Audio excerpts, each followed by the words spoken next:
Welcome to the Deep Dive. Today we're going to be doing our deep dive into the world of philosophy news. It's kind of like your daily philosophical headlines, but, a bit more in depth. Yeah, it's a nice mix of news we have today. Obituaries, new events, celebrating the discipline. Well, let's start with the somber news from Daily Nass. They're reporting the passing of Jeffrey J. Jordan, a philosophy professor at the University of Delaware. Professor Jordan, he was a really big name in the philosophy religion. His work on Pascal's Wager was particularly interesting. Especially that book. Yes, his book, Pascal's Wager, Pragmatic Arguments and Belief in God. It offered a really compelling take on, the rationality of religious belief, even if you didn't agree with his conclusions. It's a significant loss for the philosophy community. Yeah, his work definitely made you think. So on to a little bit lighter news. Daily Nass also reported that the UK is launching something called Philosophy Fortnight. Oh, yeah, this is great. It's an event designed to celebrate British philosophy and its influence throughout history. They really want to engage the public and show that philosophy is not just some stuffy academic subject. Yeah, that's a big goal. How do you think they'll approach that challenge? Try to make philosophy accessible to a wider audience. Well, the BPA website, they'll be posting more info in the coming weeks, but I'm hoping to see a mix of formats. Maybe some interactive workshops for beginners, lectures by well-known philosophers tackling contemporary issues, Yeah. even some philosophy-themed pub nights. Oh, a philosophy pub night. I might have to fly over for that. Now, before we move on to more news, let's talk about a topic that's been generating some buzz, the Finnish concept of sisu. The Guardian published some letters from readers discussing this idea of resilience in the face of adversity. Sisu, it's more than just resilience. It's this deep well of determination, this grit that allows people to push through even when things seem impossible. And it's interesting that the word also exists in Estonian, suggesting a shared cultural understanding of inner strength in that region. I mean, this concept of sisu really makes you wonder, is it something you're born with? Or can it be cultivated? Do you think it plays a role in individual success? Or is it more relevant on a societal level? Those are great questions. Sisu has definitely been romanticized, especially in today's world. We're constantly told to grit our way through challenges, but there's a potential downside, too. It can be used to justify pushing people beyond their limits, or even ignoring systemic issues that need to be addressed. That's a really important point. This potential for sisu to be misused or misinterpreted. It's a reminder that even positive traits can have unintended consequences. Now shifting gears to a topic that's ethically complex, a philosopher's blog posted about astroturfing. Astroturfing, it's so deceptive. It's all about creating this false impression of grassroots support for a cause, often by hiding the true source of the messaging, like that example in the blog post, where a CEO uses astroturfing to counter negative publicity from the Humane Society. Yeah. What strikes me is how astroturfing exploits our trust in others. We're more likely to believe something if we think it's coming from genuine public opinion, not a corporation with a vested interest. It's a manipulation of social proof. We've evolved to pay attention to what others are doing, but astroturfing takes advantage of that. It makes you wonder, how can we become more discerning consumers of information in this age of manufactured consent? That's a crucial question for our time. And this ties into another issue raised by a philosopher's blog. They're expressing concern about the rising cost of college and its impact on social mobility. It's a growing problem. The blog challenges this classic American dream narrative, the idea that anyone can work their way up if they just get a good education. But with the skyrocketing cost of college, education is becoming another barrier, not a bridge, to upward mobility. Yeah. It seems we're seeing this disconnect between the ideal of education as a great equalizer and the reality of the current system. Makes you question, is higher education truly serving its purpose if it's becoming increasingly inaccessible? It definitely raises some big questions about the future of higher education. And speaking of questions about the future, Daily News had a thought-provoking post about summer work for philosophy professors who aren't teaching. Oh yeah, it's an interesting dilemma. Academia isn't exactly known for its generous salaries, and many professors struggle to, make ends meet during those summer months without the teaching income.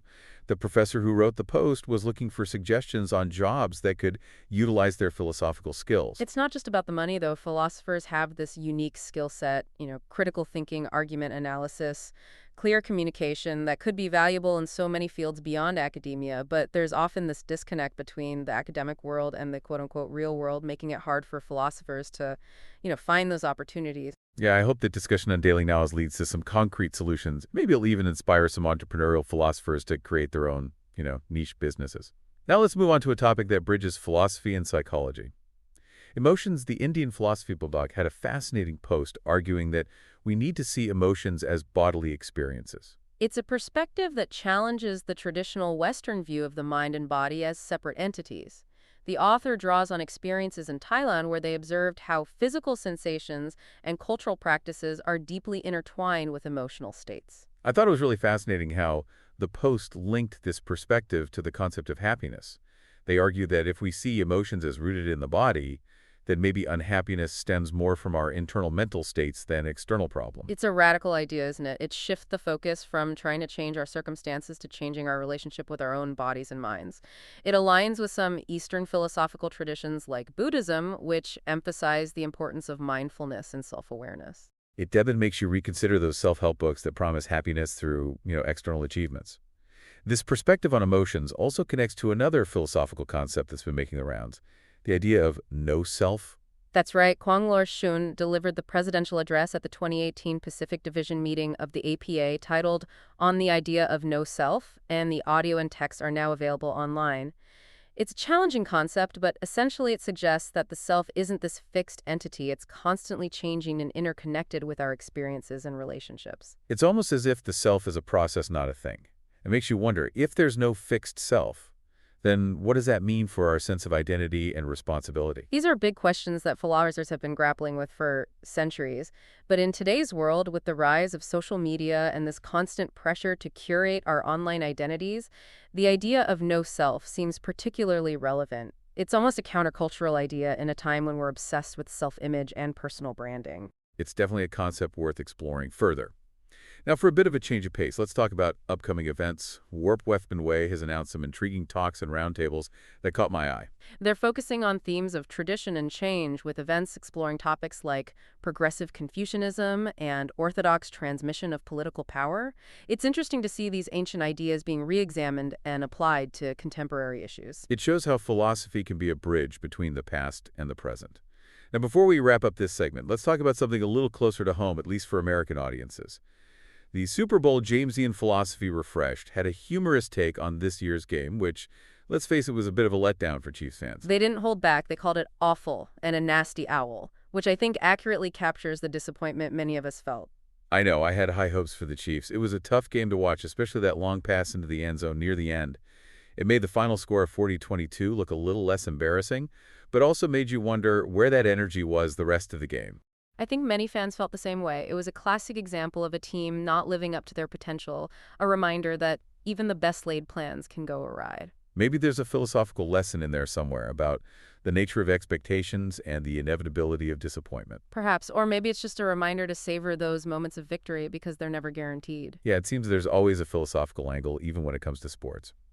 But let's shift our focus back to more traditional philosophical discussions. Daily Lewis shared their many heap of interesting articles and podcasts this week. Yeah, there were a few that stood out to me. One was an interview with Owen Flanagan about addiction and the meaning of life. Flanagan's work on consciousness and the self is always thought-provoking. What was his take on addiction? He challenged the idea that addiction is simply a matter of willpower or moral failing. He presented a much more nuanced view, arguing that it's this complex interplay of, biological, psychological, and social factors. He emphasized the role of meaning and purpose in overcoming addiction, suggesting that individuals struggling with addiction often feel this sense of emptiness or lack of direction in their lives. That kind of resonates with the concept of no self we were discussing earlier. If we see the self as constantly changing and interconnected with our experiences, then maybe addiction is less about a flaw in our character and more about, a lack of meaningful connection. Exactly. And finding that sense of purpose, whether it's through relationships, creative pursuits, or a sense of spiritual connection, can be a powerful motivator in the recovery process. It's about finding something larger than oneself to connect with. It makes you wonder if our modern society, with its emphasis on individualism and consumerism, is inadvertently contributing to the problem of addiction. It's a question worth considering. Now, another item in the mini heap that caught my attention was a discussion on the surprising moral depth of etiquette. Etiquette, that seems like a rather superficial topic for philosophers to be pondering. It might seem that way at first, but this article featured on the History of Philosophy Without Any Gaps podcast argues that etiquette plays a significant role in fostering respect and consideration for others. It provides a framework for navigating social interactions in a way that minimizes conflict and promotes harmony. So it's not just about which fork to use at a fancy dinner party. Not at all. It's about recognizing the needs and perspectives of others and behaving in a way that demonstrates empathy and understanding. Even seemingly trivial acts of etiquette like saying please and thank you or holding the door open for someone can contribute to a more civil and compassionate society. It's a reminder that ethics isn't just about grand moral principles, but also about the small, everyday choices we make in our interactions with others. Absolutely. And those small choices can have a ripple effect, creating a more positive and harmonious social environment. Well, on that note of positive social change, it seems like we've covered a wide range of philosophical news today, from the passing of a great mind to the launch of events celebrating philosophical thought, from the complexities of addiction and the self to the surprising depth of etiquette. We've explored how philosophy continues to be relevant in our ever-changing world. It's been a great discussion. It's clear that philosophy isn't confined to the ivory towers of academia. It's this living, breathing discipline that grapples with the very real challenges and questions we face in our daily lives. And that's what makes it so fascinating. So until next time, keep questioning, keep learning, and keep diving deeper into the world of philosophy.